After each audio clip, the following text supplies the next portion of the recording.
தமிழக மக்கள் அனைவருக்கும் எனது வணக்கத்தை தெரிவித்துக் கொள்கிறேன். நம்ம விசில் சின்னத்துக்கு ஏன் ஓட்டு போடணும் அப்படின்னு சில பேர் கேட்குறாங்க. அதுக்கான பதில் இந்த வீடியோவில் இருக்குது.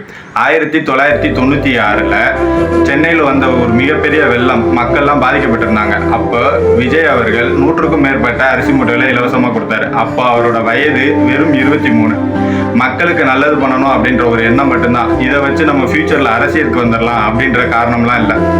அது மட்டும் இல்லாமல் பள்ளி மாணவர்களுக்கு சைக்கிள், கல்வி உதவித்தொகை, மாற்றுத்திறனாளிக்கு அவர்கள் பயன்படுத்தக்கூடிய மிதிவண்டி அப்படின்னு அவர் பண்ணாத நல்ல விஷயங்களே இல்லை. மக்கள் இயக்கமாக இருக்கீங்க, அதனால தான் உங்களுக்கு இவ்வளோ பெரிய கூட்டம் அப்படின்னு சொல்கிறாங்க சில பேர்.